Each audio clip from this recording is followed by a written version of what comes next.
दूध का कर्ज। बंटू एक गरीब परिवार का लड़का होता है, जहां 2 वक्त के खाने और बंटू की स्कूल की फीस दोनों के लिए ही पैसे की कमी होती है।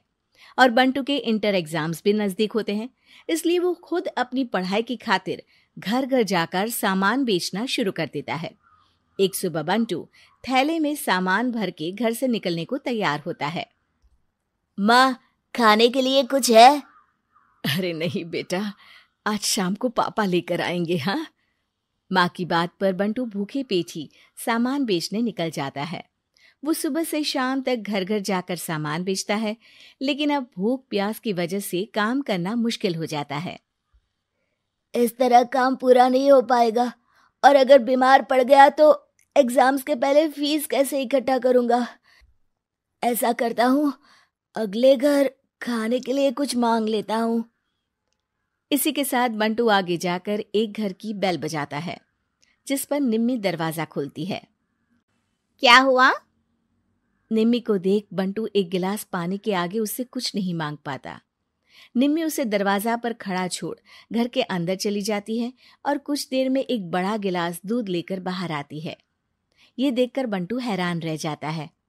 ये लो। पर मैंने तो पानी मांगा था। देखने से साफ पता चल रहा है कि तुम्हें भूख लगी है। इससे तुम्हें आगे काम करने की ताकत मिलेगी बेटा, पी लो। बंटू दूध पी लेता है। इसके लिए मैं आपको क्या दे सकता हूँ? तुम्हें मुझे कुछ देने की जरूरत नहीं है। माँ ने हमेशा सिखाया है कि इंसानियत की कोई कीमत नहीं होती। निमी की बात बंटू के दिल में घर कर लेती है। वो वहां से चला तो जाता है, लेकिन ये बात हमेशा के लिए याद रखता है। रात को घर पहुंचकर बंटू पैसों की गिनती शुरू कर देता है। स्कूल की फीस भरने के लिए तो ये पैसे बहुत ही कम है। कल से मुझे ज्यादा मेहनत करनी होगी। अगली सुबह से बंटू फिर एक बार पूरी मेहनत के साथ काम पर लग जाता है। देखते ही देखते कुछ समय बीतता है और अपनी मेहनत से बंटू एग्जाम्स के पहले ही स्कूल फीस भर देता है। अब मैं भी एग्जाम्स दे पाऊंगा और फिर मेडिकल कॉलेज में जाकर बहुत बड़ा डॉक्टर बनूंगा। बंटू दिल लगाकर पढ़ाई शुरू कर देता है।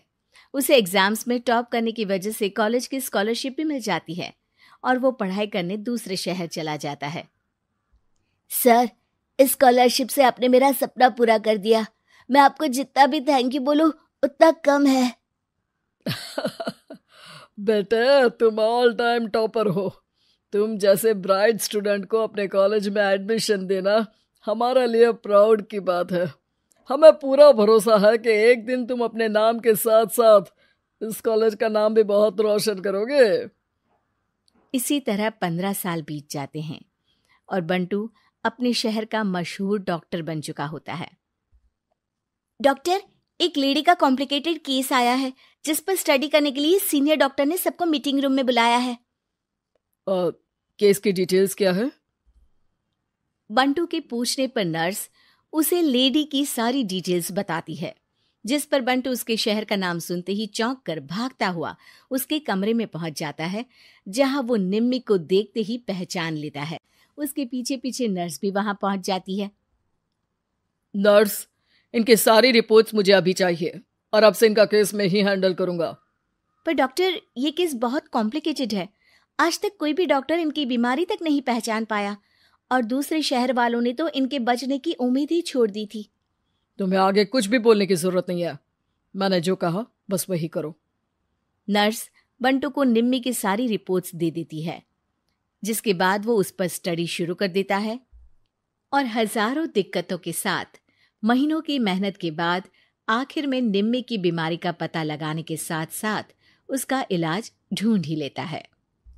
मैं आपको ठीक करके ही रहूंगा। अब बंटू अपने को डॉक्टर्स की मदद से दिन रात एक करके निम्मी के इलाज में जुट जाता है, जिसमें वो कभी दूसरे हॉस्पिटल के स्पेशलिस्ट को, कभी किसी मल्टी स्पेशलिस्ट को बुलाकर निम्मी का चेकअप कराता रहता है। इसी तरह 10 महीनों की मेहनत के बाद आखिरकार निम्मी ठीक हो जाती है, जिसे देख पूरा हॉस्पिटल हैरान रह जाता है। वाह डॉक्टर, आपने तो बिल्कुल नामुमकिन को मुमकिन कर दिखाया।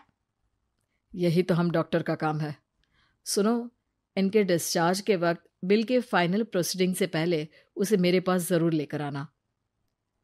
कुछ ही हफ्तों में निम्मी के डिस्चार्ज होने का वक्त भी आ जाता है। निम्मी नर्स से बिल के बारे में पूछती है। पेपर सारे तैयार हैं, आप तैयार हो जाइए, तब तक मैं बिल की कॉपी भिजवाती हूँ।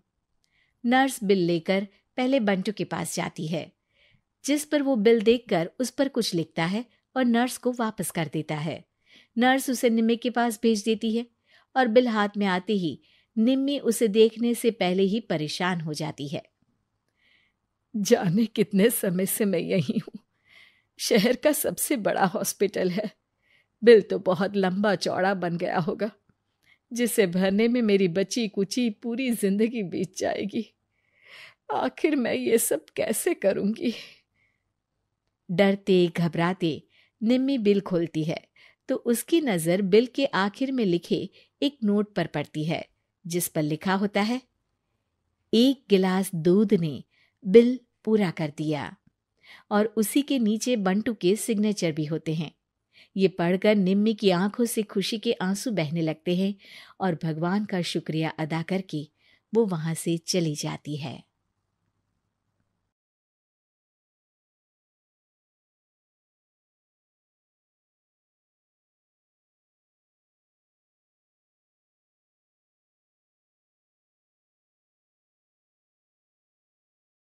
दिवाली पर खेल। ओहो, दिवाली के समय भी तुम लोग ये बेकार शक्ल बनाए क्यों बैठे हो? दिवाली 1 हफ्ते बाद है। तो सेलिब्रेशन तो पहले ही शुरू कर देना चाहिए ना, तभी तो फेस्टिवल का फील आएगा। हाँ, तुम्हारी फेस्टिवल फील को बहुत अच्छे से समझती हूँ मैं। इस साल कोई पत्ते नहीं खेलेगा। इसी बीच यश के पापा भी वहां आ जाते हैं। कितनी बार समझाना पड़ेगा, पत्ते नहीं कार्ड्स बोलो। और मैं भी देखता हूँ, ऐसा कैसे कोई नहीं खेलेगा। अरे बहू ठीक बोल रही है, वैसे भी इस साल का कोई भरोसा नहीं। मतलब मम्मी, आप कहना चाहती हो कि कार्ड्स खेलने से हमारे ऊपर कोई मुसीबत आ जाएगी? कुछ भी बेवकूफों वाली बात है। कार्ड्स खेलना बहुत होशियारी वाला काम है। पहले लक्ष्मी माता की पूजा कर उन्हें घर बुलाओ, फिर बेकदरों की तरह जुए पर लुटाओ। बहू, अपनी लिमिट में बोलो।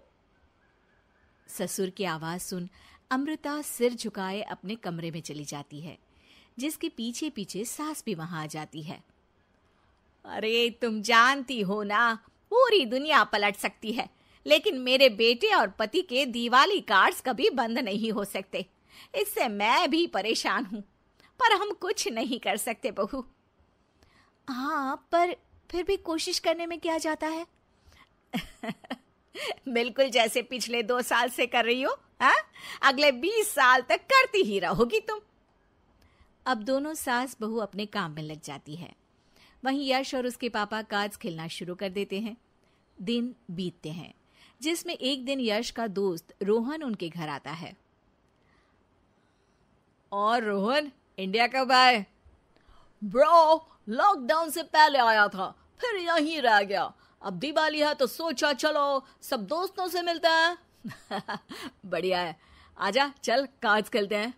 अरे यार, ऐसे मूड खराब मत कर, बिना विस्की कार्ड्स का मजा नहीं। लंदन में हम ऐसे ही दिवाली मनाते हैं। मैं दिवाली पर विस्की लेकर आता हूँ, फिर खेलेंगे। रोहन वहां से चला जाता है और यश उसकी लंदन वाली बातें सुनकर खुश हो जाता है।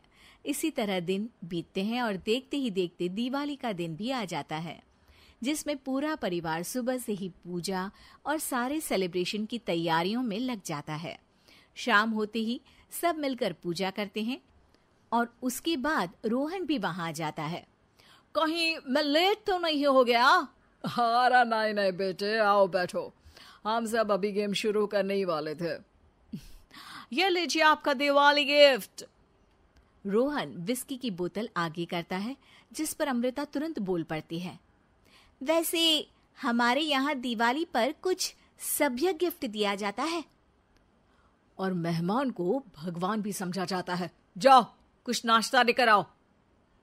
अमृता रसोई में चली जाती है, जिसके बाद रोहन, यश और उसके पापा विस्की पीते हुए कार्ड्स खेलना शुरू कर देते हैं।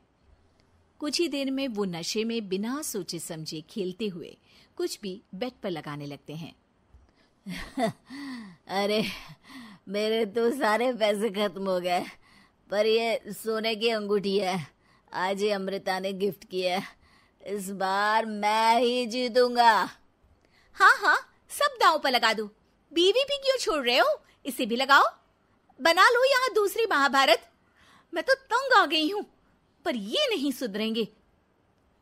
अरे इतना क्यों किलस रही है, खेलने देना उन्हें, कौन सा कोई लूट कर ले जाएगा, खेल ही तो रहे हैं, बाद में सब वापस कर देंगे। वो तो अभी पता चलेगा। सास अमृता की बातों को इग्नोर कर वहां से चली जाती है, पर अमृता वहीं रुककर यश और उसके गेम पर नजर रखे बैठी रहती है, जिसके कुछ देर बाद यश और उसके पापा सब कुछ हार जाते हैं। ब्रो, तू तो हार गया। ऐसा नहीं हो सकता, यश कभी नहीं हारता। तो क्या आप जीतने के लिए अपने घर को दांव पर लगाएगा? रोहन की बात सुनते ही अमृता यश के कुछ बोलने से पहले ही बोल पड़ती है। नहीं, ऐसा कुछ नहीं होगा। तुम फिर बोली? गारा चुप रहो। अब चुप रही तो तुम जिंदगी में किसी के सामने कुछ बोलने लायक नहीं बचोगे। अमृता की आवाज सुन सास भी वहां आ जाती है। अगर इतना भरोसा है तो एक गेम आप खेल लीजिए, देख लेते हैं कौन कितना अच्छा है। ठीक है, एक गेम, जो जीता वो यहाँ और जो हारा सीधा घर से बाहर। रोहन अमृता की शर्त मान लेता है, जिसके बाद अमृता अपनी सारी ज्वेलरी बेड पर लगाकर गेम स्टार्ट करती है, जिसमें देखते ही देखते रोहन जीत जाता है। ये सब देख यश हैरान रह जाता है। हरा दिया ना, ये ज्वेलरी क्या फ्री में आई थी जो बेट लगाई? तुमसे कुछ नहीं हो सकता, कहा था दूर रहो। वो सब बाद में, पहले मुझे ये सब दो। अरे नहीं भाई, मैं लूट जाऊंगा, ये तो बस मजे के लिए खेल रहे थे। ओ ब्रो, जुआ मजे के लिए खेलो या सीरियस होकर, हारोगे तो भुगतना पड़ेगा। रोहन की बातें सुनकर यश को अपनी गलती का एहसास होता है, जिस पर रोहन वो सारे पैसे और ज्वेलरी उठाकर अमृता के हाथ में दे देता है। ये देखकर सब हैरान रह जाते हैं। अरे तुम ये अमृता को क्यों दे रहे हो? क्योंकि मैं अमृता की तरफ से खेल रहा था। हैं? मतलब हम कुछ समझे नहीं। मतलब ये कि तुमने कार्ड्स के गेम को जो इतना ओवररेटेड किया हुआ था ना, उसे लाइन पर लाने के लिए मैंने रोहन के साथ मिलकर ये ड्रामा किया। रोहन यहाँ मेरे कहने पर आया, ये सब कुछ उसने मेरे कहने पर किया, जिससे तुम्हें ये समझ में आए कि गेम खेलना और उसका एडिक्शन होना अलग अलग होता है। उम्मीद है कि मेरे पति को भी समझ में आ गया होगा। हाँ मोहतरमा, समझ गए अच्छी तरह से।